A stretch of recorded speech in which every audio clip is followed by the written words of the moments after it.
Floricanto presenta.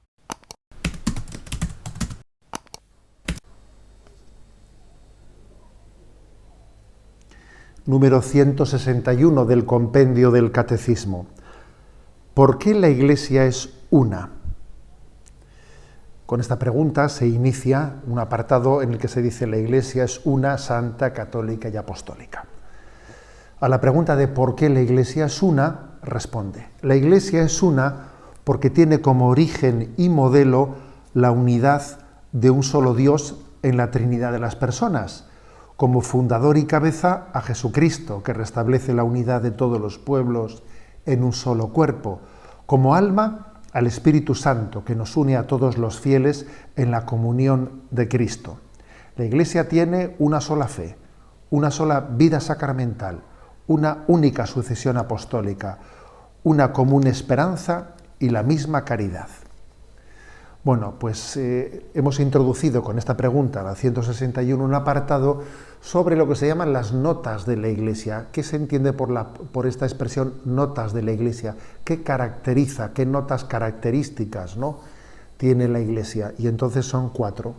La Iglesia es una, santa, católica y apostólica. Son 4 notas que definen el ser de la Iglesia. Y ahora vamos con la primera, ¿por qué la Iglesia es una? Primero, permitidme un comentario, ¿no?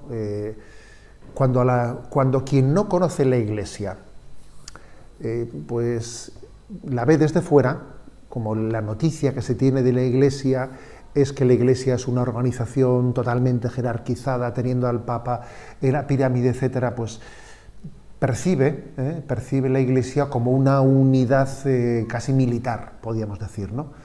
Y los que la conocemos desde dentro decimos, no, nada más lejos de la realidad. La verdad es que la Iglesia tiene una gran diversidad en su seno, pues por la variedad de culturas, por la variedad de dones y de carismas.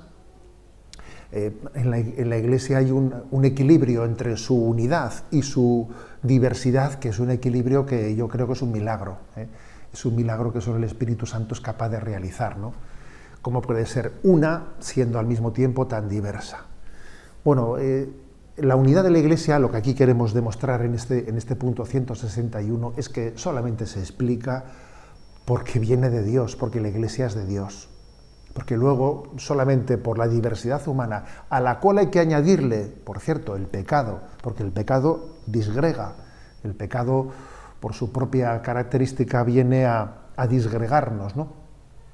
Entre la diversidad humana y el pecado, lo lógico sería que la unidad de la Iglesia hubiese desaparecido hace muchísimo tiempo. ¿Cómo es posible esa unidad? Bueno, aquí este punto 161 nos introduce, ¿no? Nos introduce para ver cómo existe, bueno, principalmente yo diría que la manera fáctica, ¿no?, en la que esa unidad se lleva a cabo, la manera práctica, es en primer lugar por una profesión de una fe recibida, porque tenemos claro que la fe se recibe, que la Iglesia ha recibido la tradición, y transmite la tradición recibida. No nos inventamos la fe. Este es un punto clave para la unidad, ¿no? El segundo, porque celebramos la fe, y la celebramos con un culto, con una liturgia que está aunada. Todos celebramos. La Iglesia Católica tiene una liturgia para todos, y ese lex orandi, lex credendi es muy importante, porque al rezar juntos, al rezar con una misma liturgia, vamos conformándonos entre nosotros. Y en tercer lugar, por la sucesión apostólica, por esa sucesión de los apóstoles con los obispos, que hacen que estén pastoreando y estén aunando esas 3 dimensiones: la fe transmitida, la fe celebrada, ¿no?, y el pastoreo de los sucesores de los apóstoles, de los obispos, son los que de forma más fáctica y práctica permiten, ¿no?, la unidad de la Iglesia. En su explicación teológica, que este punto 161 también lo desarrolla, ¿de dónde viene la unidad de la Iglesia? Bueno, es que viene de su origen. El origen y el modelo que tiene la unidad de la Iglesia, ¿cuál es? La Trinidad. El origen de la Iglesia está en la Trinidad.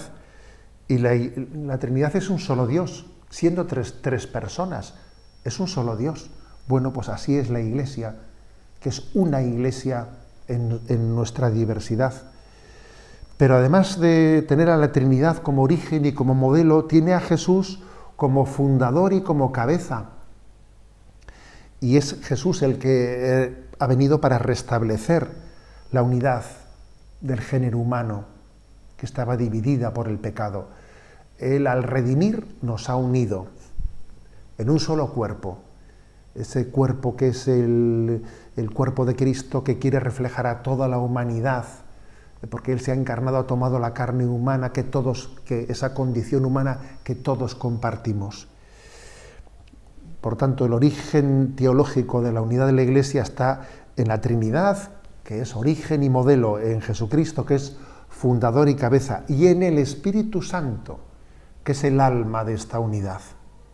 El Espíritu Santo es como si hiciese de argamasa, como si hiciese de cemento, aquel que está aunando, ¿no?, todas esas piedras vivas que somos cada uno de nosotros. El Espíritu Santo es el que une a todos los fieles en una sola fe, el que permite realizar un milagro. ¿Sabéis cuál es ese milagro? El antibabel. Babel se escenificó la división de todos nosotros, ¿no? El antibabel es Pentecostés, es el milagro del Espíritu Santo. Este punto del Catecismo nos ofrece un texto precioso de San Clemente de Alejandría sobre la unidad de la Iglesia, que no me resisto a leer. Y dice: qué sorprendente misterio. Hay un solo Padre del universo, un solo Logos del universo y también un solo Espíritu Santo, idéntico en todas partes. Hay también una sola Virgen hecha madre y me gusta llamarla Iglesia. ¡Qué preciosidad! Dice, hay una sola Virgen hecha madre y me gusta llamarla Iglesia. Esa es la Iglesia madre, que disfruta de ver a todos sus hijos unidos. Por eso nos reconocemos como hijos de una Iglesia que es una, y también ofrecemos nuestra vida, ¿no?, por la unidad de la Iglesia.